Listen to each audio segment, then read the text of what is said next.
Bienvenidos todos a este taller sobre aspectos éticos y legales de la investigación con células troncales y de la neuroética.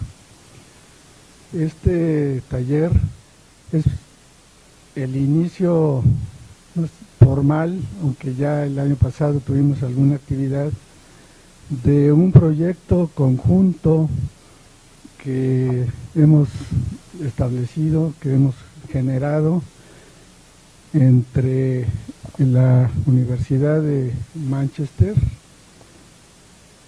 y esta Universidad Nacional Autónoma de México.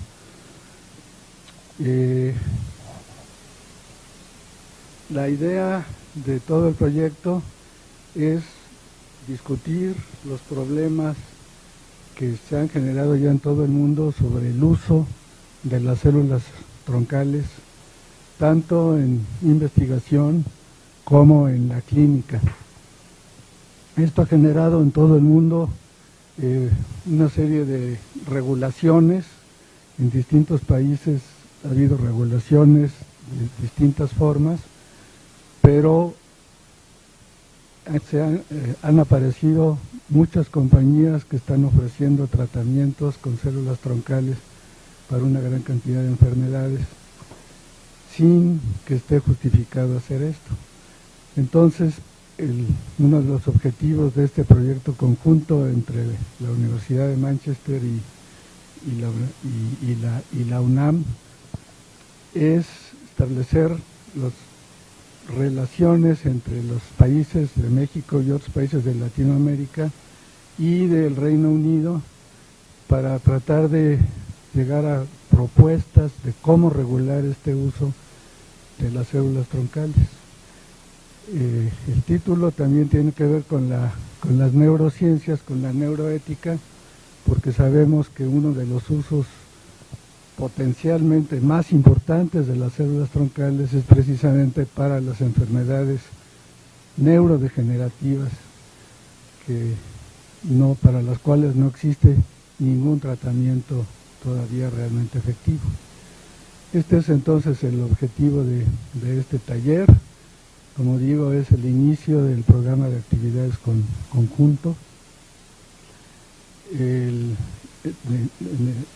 la Universidad de Manchester, el profesor John Harris y la doctora Sarah Chan, que está aquí conmigo, son los responsables del lado de allá, del otro lado del Atlántico. Y aquí en México, el doctor Rubén Lisker y yo somos los que estamos como responsables de este proyecto en colaboración. Este proyecto, claro, este taller se lleva a cabo en este Instituto de Fisiología Celular porque es donde yo trabajo, aquí en la UNAM, y por supuesto está el apoyo de la dirección de este instituto y toda la parte académica de la UNAM y del instituto. Así que con esta introducción general quisiera dar la palabra a la doctora Sarah Chan para que explique un poco mejor, y después la doctora María de Jesús Medina, que también es partícipe en este proyecto y que está en la Universidad de Nayarit, en Tepic. Ella es egresada del doctorado en bioética justamente en la Universidad de Manchester con el doctor John Harris, y ella es también altamente responsable de este proyecto, junto con la doctora Ania. No me ha aprendido todavía el apellido, Pacholski, ¿está bien, Ania? Pacholski. Ella está también como responsable de este proyecto, y ellos son los que ahora nos visitan desde Manchester para este taller. Así que le doy la palabra a la doctora Sarah Chan. Buenas tardes y bienvenidos a todas y todas. Gracias por venir a nuestro taller hoy.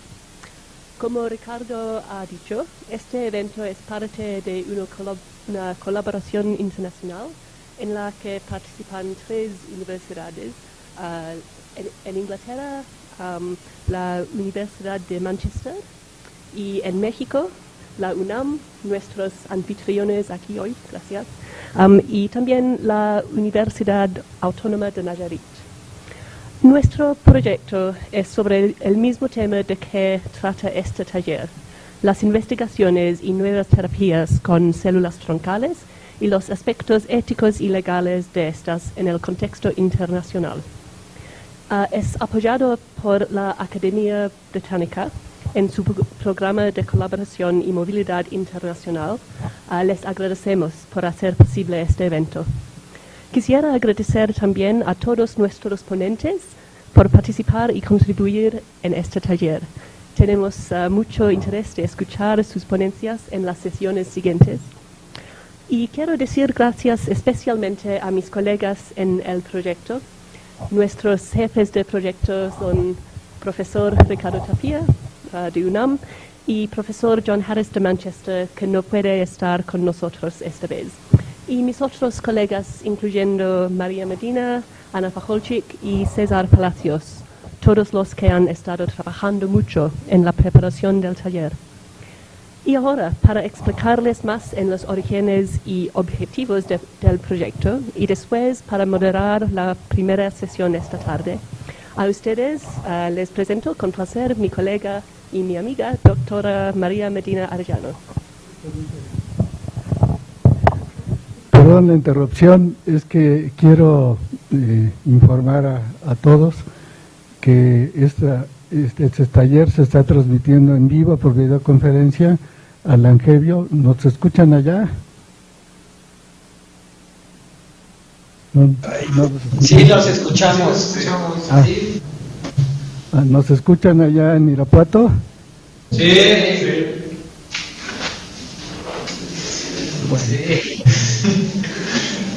Bueno, quizás nos escuchan, pero nosotros no a ellos. Este laboratorio de genética y biología molecular es del Instituto Politécnico Nacional en Irapuato, Guanajuato, y ellos se interesaron en el taller y por eso está la videoconferencia en vivo. Quería nada más informar esto, por eso le arrebaté la palabra a Marichuy, pero se la paso ya. Bueno, muchas gracias, Ana, por la presentación. Muchas gracias a Ricardo Tapia también, el doctor que desde el principio ha apoyado y creído firmemente en este proyecto de colaboración internacional para precisamente analizar los aspectos éticos y legales que tiene que ver con la investigación con las células troncales en México y tomar un poco de la experiencia en Reino Unido.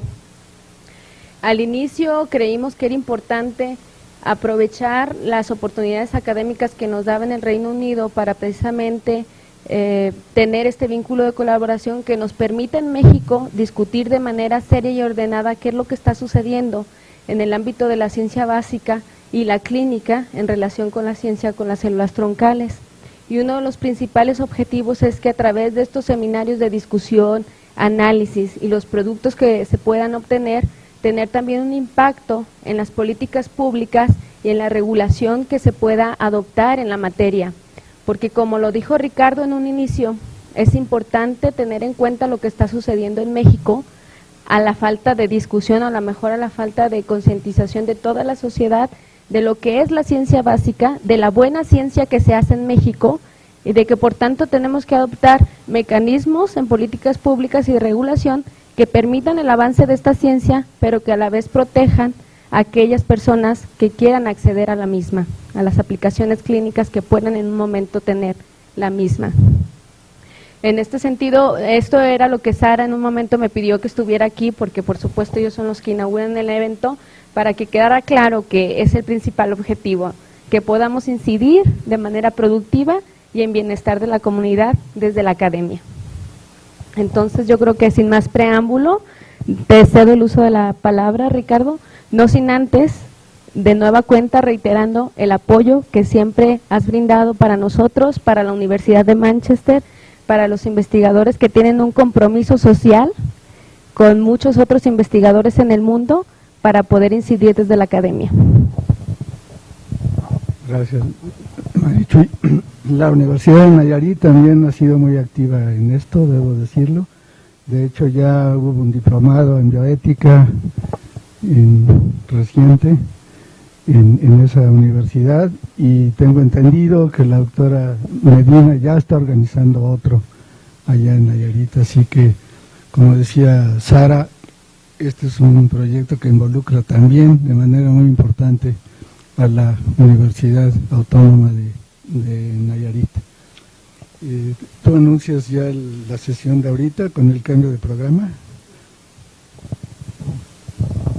Bueno, tenemos aquí en el programa que se distribuyó con ustedes como la primera conferencia a cargo del doctor Rubén Lisker.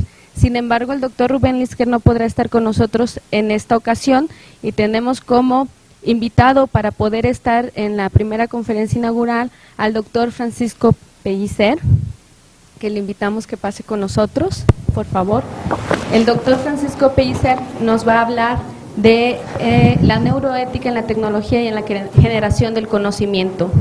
El doctor Francisco Pellicer es médico y doctor, y es profesor de neurofisiología, interesado en los mecanismos del dolor, los problemas de conciencia y de la neuroética, y además es el director de la División de Neurociencias del Instituto Nacional de Psiquiatría Ramón de la Fuente Muñiz en la Ciudad de México.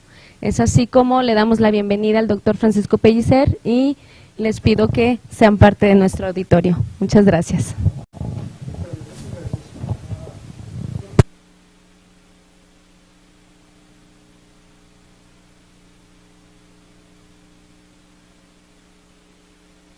Estrés anticipado del cambio de esquema.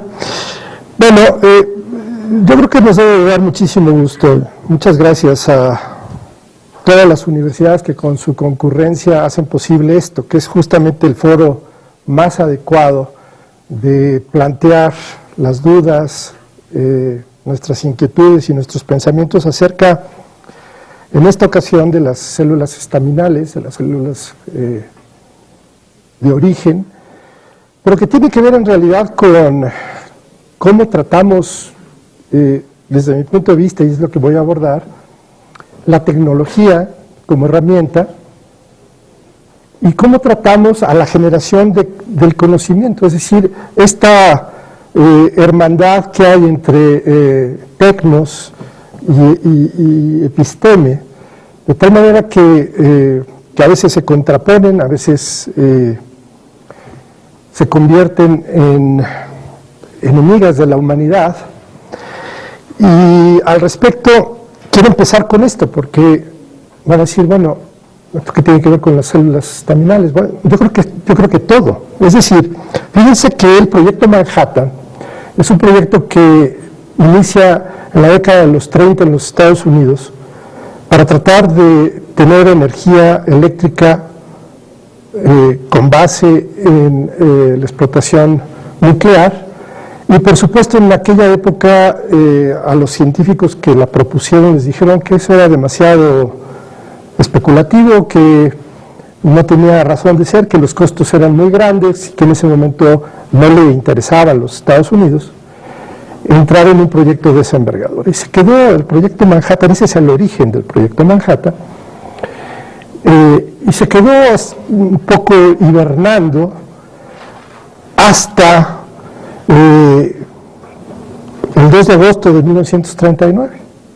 El 2 de agosto de 1939, este señor, que es un sabio y que no necesita presentación, le escribe una carta a Roosevelt y le dice: señor presidente, si no echamos a andar un mecanismo, un proyecto con el cual podamos tener la bomba atómica, nos vamos a convertir en súbditos de aquellos otros que la quieren también tener.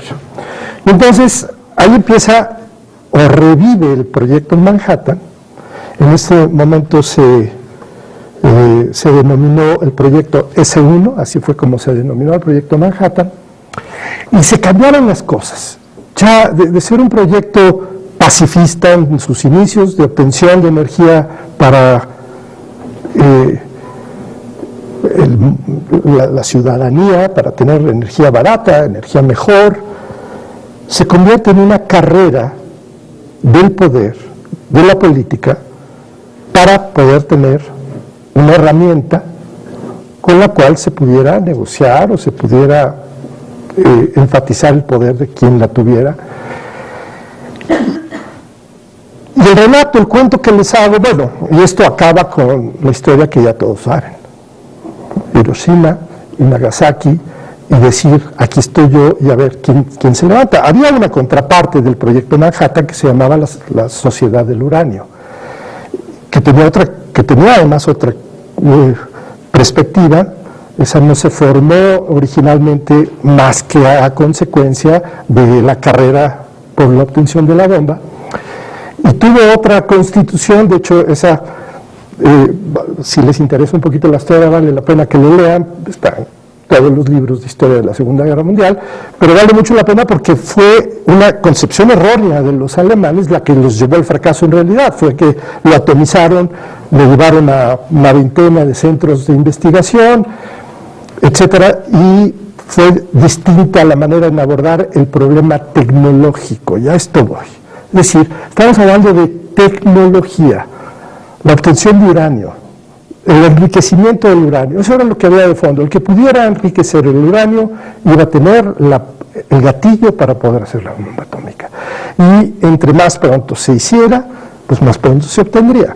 Entonces, tecnología, alta tecnología, en ese momento era alta tecnología, sigue siendo alta tecnología, alta y peligrosa. De hecho, llama la atención que en esta primera parte del siglo XXI no hayamos podido reconvertir a nuestras aspiraciones de obtención de energía barata y en este sentido. Siguen siendo plantas obsoletas, peligrosas, cuando tenemos toda la tecnología para que sea energía limpia y baratísima. O sea, si a mí me preguntan si estoy a favor de la energía nuclear para generar energía eléctrica, lo que tengo que decir es sí, no bajo la lente de la óptica de las políticas de la generación, pero ese es justamente el parteaguas. Cuando la política incide sobre el tecnos.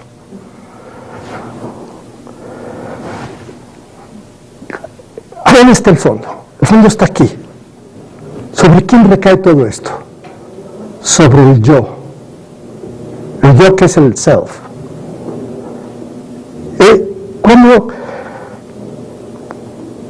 identificamos que yo soy yo?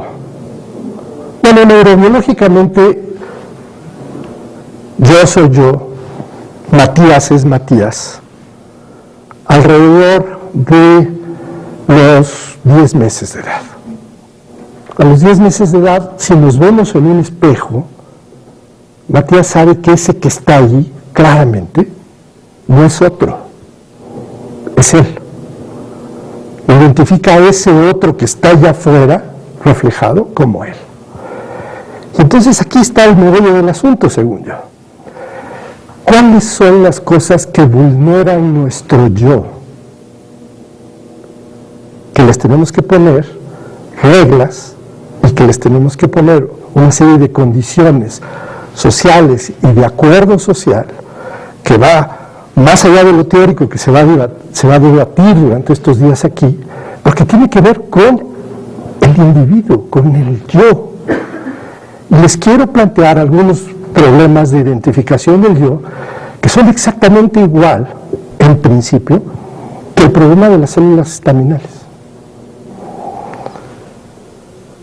¿Cómo me percato de que yo soy yo y de la otredad, de lo que está allá afuera que no soy yo? Bueno, nos percatamos de manera exclusiva por el sistema sensorial que tenemos. Esto es un ejemplo. Esta es un domo digital, estas bolitas que tenemos en nuestra piel, tienen unos receptores especializados, muy especializados, se llaman cuerpos de Merkel. ¿Y para qué nos sirven? Por ejemplo, pues para el tacto, la presión, la vibración. Todo eso, cuando se activan estos cuerpos de Merkel, generan potenciales de acción nerviosos, estos se pueden codificar de una manera especial y así yo puedo tener relación con lo que está allá afuera y que denominamos realidad.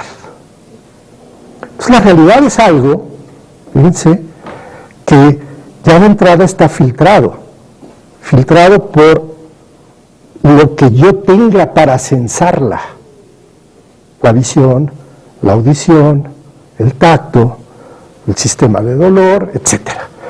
Lo que se salga de ese rango no tengo para censarlo. Yo no puedo censar ultravioleta, ni ustedes tampoco. Pero hay algunas personas que se han discriminado y de repente censan esas cosas. Fíjense que hemos desarrollado toda una tecnología médico-quirúrgica muy complicada, con la cual ahora, hoy en día, y no hace mucho, tiene una década, podemos hacer trasplantes, que no es el trasplante de nuestros órganos internos, no es el trasplante de pulmón, ni el de hígado, ni el de riñón, que están allá dentro de nuestro cuerpo y que constituyen parte de nuestro ser, no, trasplantes que tienen que ver con la identificación del yo, de quién soy yo. Estos trasplantes se empezaron a hacer hace muy poquito tiempo. Uno de los primeros, bueno, en realidad, Clint Hallam fue el primer recipiendario de una mano trasplantada de manera cadavérica, un donador cadavérico, un alarde quirúrgico, es decir, es una mano de un hombre que dona, un hombre que recibe y que la hace perfectamente funcional, no es cosmética. Bueno, este hombre, a las pocas semanas de su rehabilitación, expresó esto: yo no lo puedo tener, es un apéndice insensato para él. Entonces todo el mundo decía, de hecho su grupo de cirujanos le dijo, pidió que la volvieran a amputar. Y entonces el cirujano que hizo el trabajo dijo, yo no te la amputo. En una acción así nos ha costado mucho trabajo, esto es la técnica llevada a un extremo, yo no tengo por qué ir para atrás. Bueno, finalmente encontró quien se la amputara y se la amputaron. ¿Cuál es la razón de este rechazo? No es un rechazo psicológico, no, es un rechazo fundamental del yo.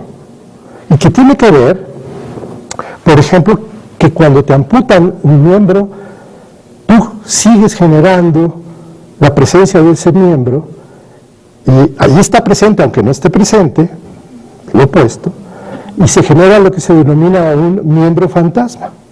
Inclusive se genera una situación que se llama dolor fantasma. O sea, esa mano me puede doler, aunque no esté ahí. La pregunta es, ¿por qué mi cerebro genera este miembro que está ahí y además le duele? Bueno, la misma pregunta. En realidad lo que pasaba es que esa mano él no la identificaba como propia. En realidad, esta teoría de miembro fantasma la desarrolló, o uno de los que la ha desarrollado de manera impresionante, es Ronald Melzack. Y Ronald Melzack generó una postura teórica interesantísima, una de las teorías teóricas en biomedicina más interesantes contemporánea, que es que nuestro cerebro tiene identificado un cuerpo genético, tenga el cuerpo o no lo tenga. Es decir, yo tengo, y todos nosotros tenemos una corteza donde está el homúnculo, que es este hombrecito que tenemos ahí metido, a donde está la representación motora de mi cuerpo y la representación sensorial de mi cuerpo. Bueno, en ese cerebro aparentemente están codificadas genéticamente que yo tengo una mano. Y si está codificado que yo tengo una mano, el cerebro sigue diciendo, tú tienes la mano.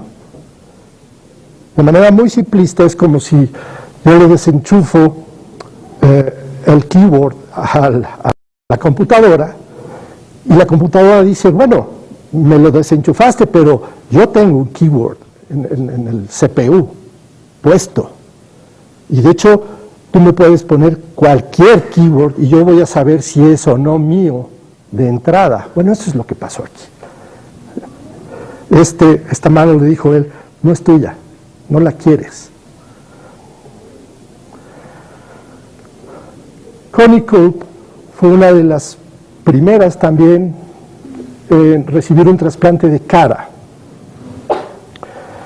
Ese es Connie Culp antes de su accidente, quedó así y en la actualidad está así. Entonces uno diría, y ella misma dice en las entrevistas que le han hecho, que evidentemente le cambió la vida, ahora puede presentarse ante el público y tiene una cara visible, no es algo terrible como esto, pero en el fondo ella no es ella, porque hay una ruptura en la falta de identidad.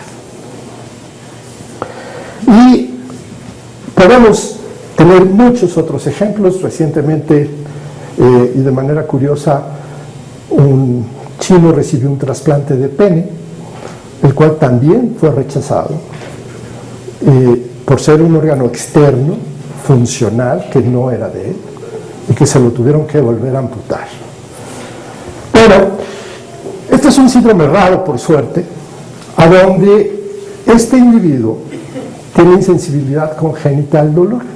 Este es un paciente que nosotros vimos para estudiarlo, porque no se puede tratar como el doctor Tapia dijo. Hay muchas de estas síndromes raros y algunas enfermedades degenerativas que sabemos en dónde está el error, sabemos dónde está la fisiopatología, pero no podemos ayudar a los pacientes por ahora. Y aquí la codificación es de que él no siente dolor y tiene un problema, él no identifica sus partes como propias, entonces las puede mutilar, se las puede quitar. Y esto que vemos aquí es la falta de labios, en realidad, la falta de la lengua, la falta de alguno de las puntas de los dedos. Y sabemos perfectamente en dónde está el daño. Este estudio lo hicimos en el instituto y, bueno, lo primero que se ocurría es que, bueno, pues no siente porque no está alambrado, no tiene los nervios, y por al no tener los receptores y los nervios, pues no le llega la información y entonces no le duele. Nosotros demostramos que sí tenía las fibras nerviosas que llevan el dolor. Este es un control de la misma edad. Y hicimos algunas pruebas con estimulación dolorosa y imágenes cerebrales. En este caso fue de oxiglucosa, a donde cuando nosotros estimulamos al sistema nervioso para que nos diga en dónde se está activando, y esas neuronas se están activando, y al activarse consumen glucosa, y entonces eso es lo que yo veo, las neuronas que consumen glucosa cuando yo hago una acción, entonces sé dónde están. Este es el paradigma, muy simplemente. Y como podemos ver aquí, el dolor en una persona control de su misma edad activa ciertas estructuras del cerebro, fundamentalmente el cíngulo anterior, en la corteza prefrontal, y en el paciente no tan solo no la activa, sino lo que está en verde es desactivación, y por lo tanto lo que nosotros pudimos proponer y discutir en este trabajo es que había una desconexión funcional entre el alambrado interno de ciertos núcleos cerebrales que tienen que ver con la identificación del yo. No se trata de un rechazo psicológico. Tenemos mal el hardware y por eso no estamos identificando parte del yo mismo. Bueno, se han hecho algunas otras investigaciones al respecto, muy interesantes. Los pacientes controles normales, cuando se les presenta esta condición, que es una tijera que está cortando un dedo. Se les presenta esta fotografía en un resonador, pues lo que se ve es que se activa el símbolo, que se activan estas otras estructuras, que son la corteza de la ínsula, y entonces es lo que se echa a andar en el cerebro cuando vemos el daño del otro, cuando podemos percibir el daño del congénere. Cuando el paciente con ausencia congénita de dolor se le enseña la misma fotografía, la activación es mucho menor. Esta activación tiene una diferencia con B, que A es un daño físico ostensible. Cualquiera que vea eso dice, algo verbal. Bueno, B no es tan ostensible. Si yo les pregunto a ustedes si no tienen este síndrome, ¿qué están viendo aquí? Pueden contestar que están viendo algo con dolor, porque al ver, bueno, está parcial, pero parece que está acostado, puede estar en una manilla, tiene riesgos de dolor. Bueno, eso sí no lo sabe el que tiene ausencia congénita de dolor, que nunca ha sentido dolor. Y por lo tanto, no hay activación en ninguna de estas áreas que los demás sí tienen. Más aún, este trabajo es impresionante. Es el resumen del trabajo y el equipo es del doctor Watanabe y del doctor Shibata, que es su colaborador, y han logrado, después de ponerte, que explicarles muy rápidamente el experimento, le ponen letras y ellos ven esas letras cómo activa la corteza visual del individuo. Y de repente ellos pueden decodificar esa letra, ese símbolo que es una letra, y de repente le pueden decir al sujeto, imagina, ellos ya tienen la codificación de cómo se prende el cerebro cuando es una A, qué actividad tiene esa corteza cuando hay A. Y luego le preguntan al individuo, oye, a ver, no te voy a presentar una A, que tú la veas. Piensa en una A.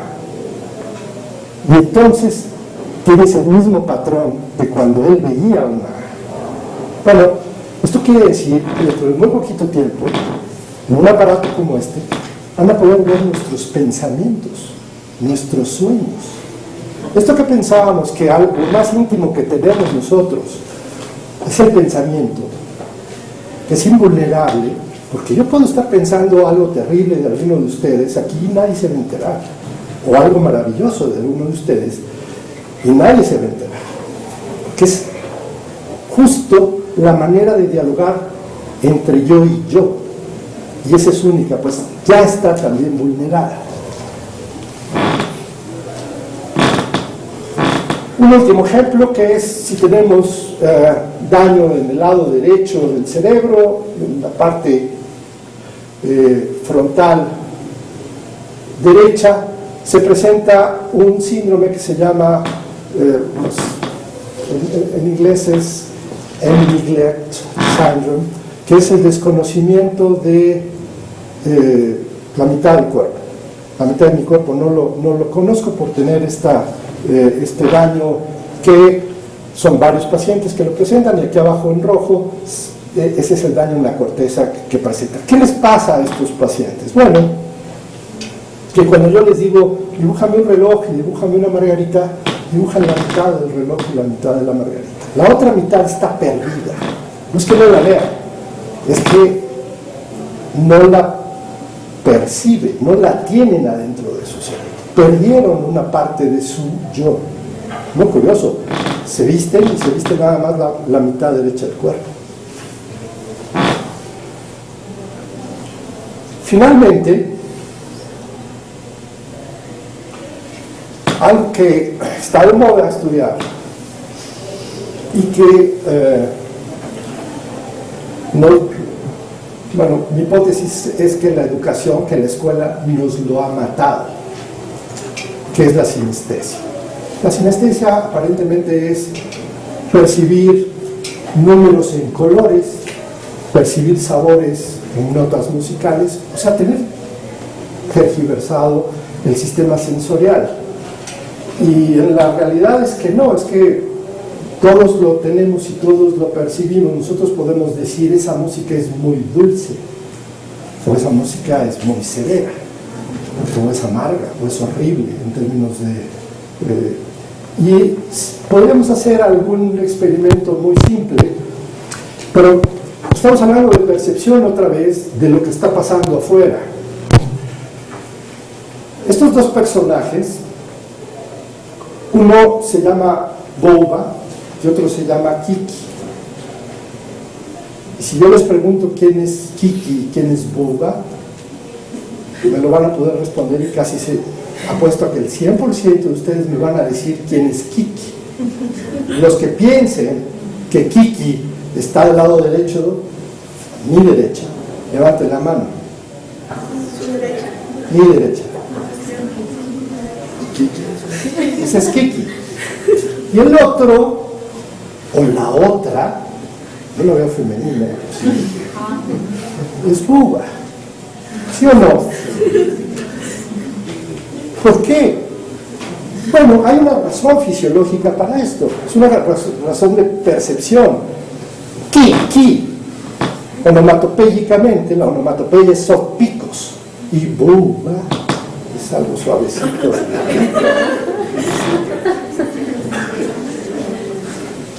Esto tiene que ver entonces con su cerebro, que es igual al de todos. Ese es el punto. No son cerebros distintos, no tenemos cerebros distintos. Tenemos cerebros con educaciones distintas, con entradas distintas, pero la máquina llamada cerebro es igual para todo, en las mismas condiciones. Ahora, en vez de estas formas, pensemos en las células, en las stem cells, en las células esteminales. Es exactamente lo mismo. Aquí, por ejemplo, algo que a mí es decir, número uno, para empezar a concluir, tenemos que seguir haciendo investigación, tenemos que seguir impulsando la tecnología, a pesar de que algunos, políticamente, económicamente, la malutilicen. ¿Tenemos que hacerlo? Sí tenemos que hacerlo. ¿Cómo vamos a defender que se haga y que se haga bien? Bueno, aquí empieza esto, por eso estamos aquí reunidos. Vamos a tratar de ponernos de acuerdo y vamos a tratar de convencer a la sociedad y a los líderes de opinión y a la gente que toma las decisiones jurídicas, cómo hacerlo, cómo pensamos que podemos hacerlo. Pero, por ejemplo, hay algo que a mí me preocupa mucho con las asistencias. Resulta que tenemos ya resuelto que son células que están muy desdiferenciadas y que las podemos inducir a que hagan lo que yo necesito que hagan. Yo necesito que haga insulina. ¿Por qué? Porque tengo un diabético tipo 1 que no hace insulina y que va a morir muy joven y va a tener muchos problemas. Y si logro que haga insulina, pues le va a ir mejor. O un paciente con Parkinson, necesito que haga dopamina en ese cerebro, porque no hay dopamina para eso. ¿De dónde voy a sacar las células? Pues las voy a sacar de un cordón umbilical de un bebé o de un feto.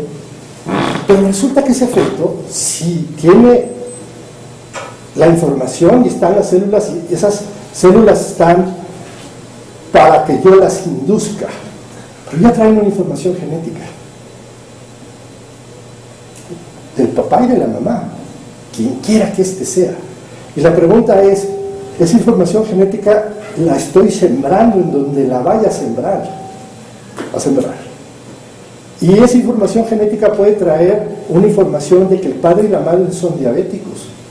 Y por lo tanto esa célula tiene información de que ya es un prediabético. O que los padres son adictos a algo.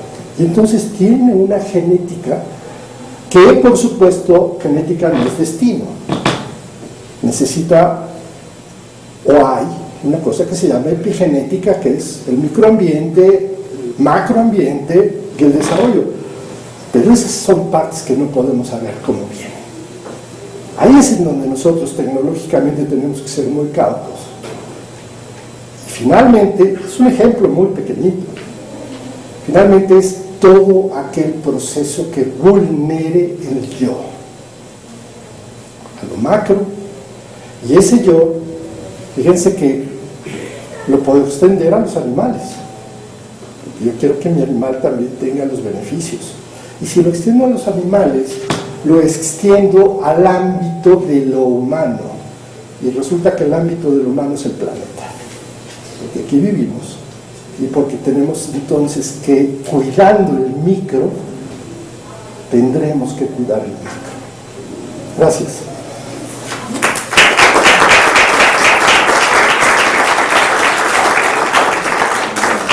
Muchas gracias. Por último, nada más,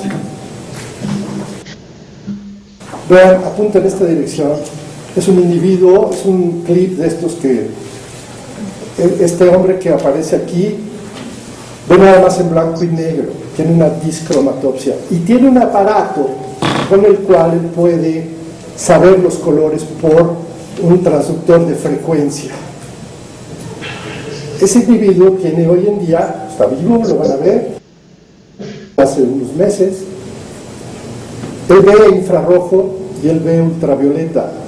Y él, estando ciego de colores, él ve nada más en gama de grises, o lo que correspondería a nosotros a ver en blanco y negro, la televisión de hace muchos años. Pues igual, él tiene ya una ventaja con respecto a la parte sensorial que no la tenemos el resto. La pregunta es, ¿cómo legislarlo? Es inglés, en su pasaporte, en la fotografía, ya trae el device puesto y lo trae ahí, y todo el mundo lo reconoce como que ya es parte de su sistema sensorial. Sirve para reflexionar. Gracias. Muchas gracias.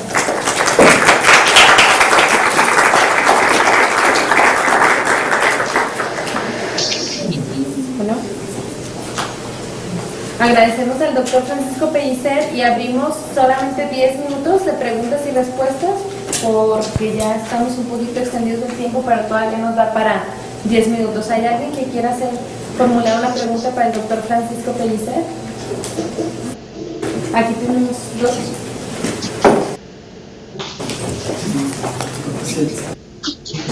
Le pedimos que se quede aquí con nosotros aún. Gracias, doctor. Buenas tardes. Este rechazo del que usted habla por el conocimiento del yo, me brinca algo. No conocemos nuestros riñones, nuestro hígado, etcétera, a menos que nos hayan sacado un ultrasonido, etcétera, ¿no? Ahí también puede haber este rechazo también en órganos internos. No, lo hay, por supuesto, sí, ese es el rechazo a la histocompatibilidad, pero tiene sí. Otro... No, me refiero a la parte del yo, o sea, sí, porque sé perfectamente que hay histocompatibilidades, bueno, hay compatibilidad y no compatibilidad, en esto me queda clarísimo, pero en esta cuestión de que esta persona rechaza su mano, yo también podría rechazar, no sé, a lo mejor el riñón, este riñón no es mío, muy buena pregunta. Gracias. Si nosotros vemos el homúnculo, para aquellos que no sepan, es una representación que hizo un neurocirujano en los años 50, Penfield, en Canadá. Él estimuló conscientemente, hablando de procedimientos éticos, hoy en día no se hubiera podido hacer ese experimento, al menos como lo hizo Penfield originalmente, que era tener el cerebro no duele, pero tenía descubierta el cerebro y con unos microelectrodos estimulaba al paciente, y entonces se daba cuenta de que sentía, porque tenía un reporte verbal del paciente, o se movía alguna parte del cuerpo, con el cual construyó un mapa, visto el homúnculo. Entonces, este hombrecito que tenemos impreso en nuestras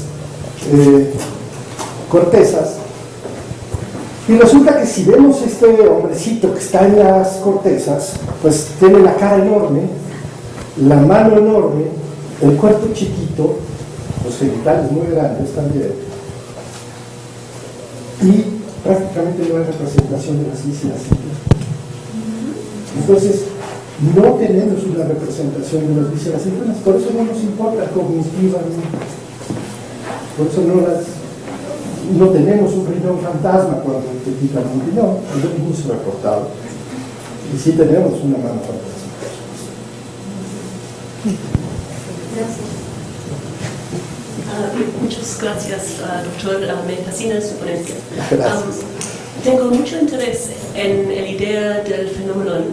En inglés se llama embodiment, que trata del cuerpo y lo conocimiento de yo y cómo así.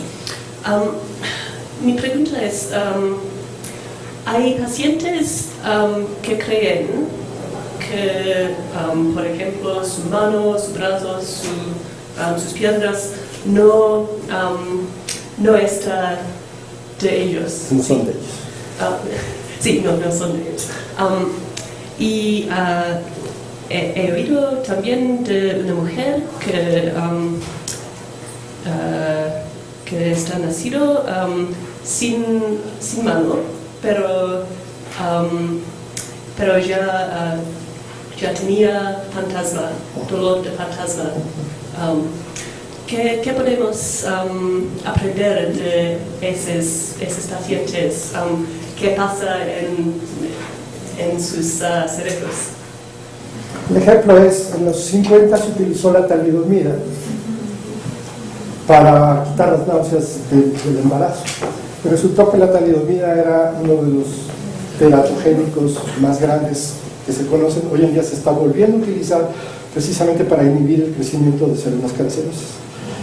Y la talidomida lo que hacía es que, dada en el primer trimestre del embarazo, inhibía los núcleos de crecimiento de los brazos y las piernas. De ahí fue, en parte, que sacó Ron Melzack la teoría. Estos personajes, cuando grandes, no tenían el brazo, pero lo sentían porque el cerebro les amputó, el fármaco les amputó el brazo. Es una amputación farmacológica inútil, pero para fines prácticos es igual. Pero su cerebro no estaba amputado en cuanto al ensamblaje de tener un brazo. Y hizo un experimento que le costó mucho trabajo publicar, en realidad, porque les preguntaba que cuando soñaban, eran unos niños que no tenían piernas, que cómo se soñaban. Y entonces la respuesta era que completos, que en sus sueños andaban en bicicleta. Y entonces la parte psicoanalítica y la parte psicológica le dijo, claro, pues es que no tiene piernas, pues el único lugar a donde puede estar completo es en el sueño. No, es que en el sueño nosotros soñamos con un cuerpo. Si ahorita hacemos una reflexión, ¿cuántas veces nos han perseguido o hemos volado, nos hemos aventado al vacío en un sueño? Y ese cuerpo que está ahí no se mueve cuando estamos soñando. Está cancelado, pero sí lo sentimos y sí lo movemos. Entonces la pregunta es, ¿qué cuerpo estamos moviendo? Pues el cuerpo que está metido ahí dentro del cerebro. ¿Y qué es este cuerpo genético? Por ahí va la cosa. ¿Alguna otra pregunta? Ania, y aprovecho la ocasión para agradecerle que también esté con nosotros. I'm going to ask a question in English, if that's possible. Yes, that's okay. It's a problem, maybe Marjorie could translate. No, in English it's okay.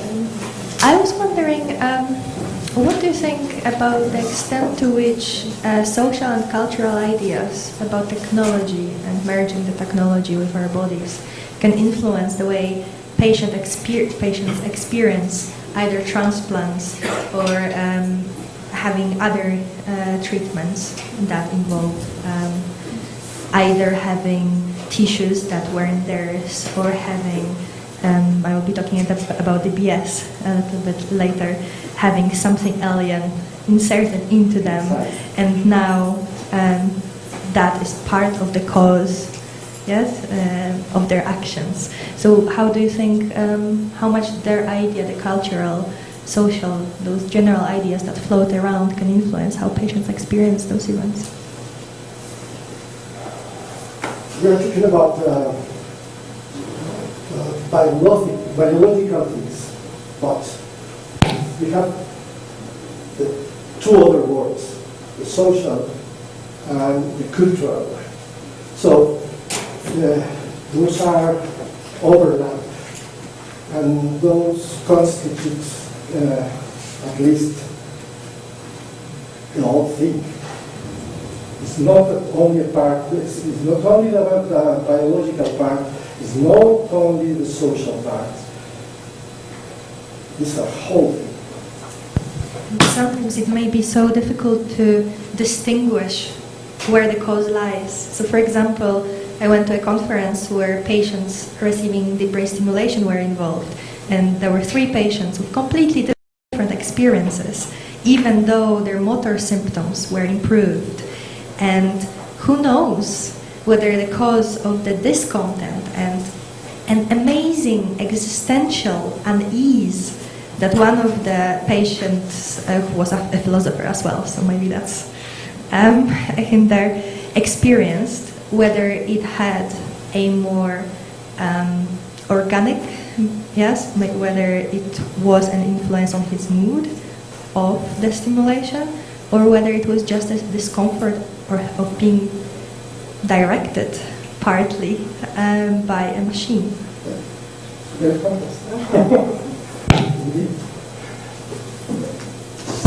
¿Alguna otra pregunta?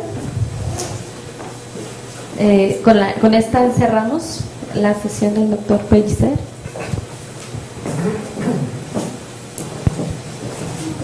Doctor, una pregunta. Si nosotros trasplantáramos stem cells para producir dopamina, para curar Parkinson o algo así, podríamos generar también ideas, no sé, por esta codificación. Está muy relacionado con... Ok, la pregunta es, a ver, a lo mejor una centena, ¿cuántas células voy a trasplantar? ¿No? La pregunta sería, voy a poner 1000 células que me generen dopamina. 1000 células tienen un efecto sobre mi cerebro recipendario, hasta dónde esas 1000 células o una pueden interferir con mis... ¿Puede cambiar mi pensamiento? Eso no lo sabemos. Es esta parte de la tecnología que no podemos saber hasta dónde va. La pregunta es, ¿vamos a dejar de hacer esas cosas por no saber? Yo creo que la respuesta casi tácita es no. Sí tenemos que hacerlas, tenemos que ser precavidos. Si debe haber un número en el cual, si yo trasplantara una masa de cerebro más, esa masa de cerebro ya no sería yo, sería la masa de cerebro de quien me la prestó. O la mano de... No. El problema de la mano es que la mano lo único que necesitamos es que sea histocompatible, que no la rechace yo inmunemente. Pero acá el problema son células a partir de las cuales se generan las ideas. Lo estoy viendo con un salto muy grande. O sea, no son células de reemplazo. Eso es lo que quiero que se quede un poco en el asunto. No son partes reemplazables como cuando tú vas y compras la bomba de gasolina del coche, que es genérica además. Bueno, o que esperas que sea genérica, porque si no te vas a tener que pagar muy cara si es una bomba Mercedes-Benz. Y entonces el asunto es, no, esta pequeña entidad que es la célula ya trae su genética. Podría yo tener, sin serlo, células que allá adentro sean adictas o estén propensas a la adicción. Que se genere algo como rechazo de injerto contra huésped. Pues eso le sucedió a Hassan, justamente. Ya no quiero la mano. Sí me sirve, perfectamente bien. Un gran logro tecnológico, médico-quirúrgico. Acabó siendo amputado de nuevo. Él decía que tenía 2 manos. El fantasma y la apuesta. Y el fantasma era de él, y la apuesta no. Y iba por su lado cada una de ellas. Ojo, difícil. Doctor Francisco, muchas gracias.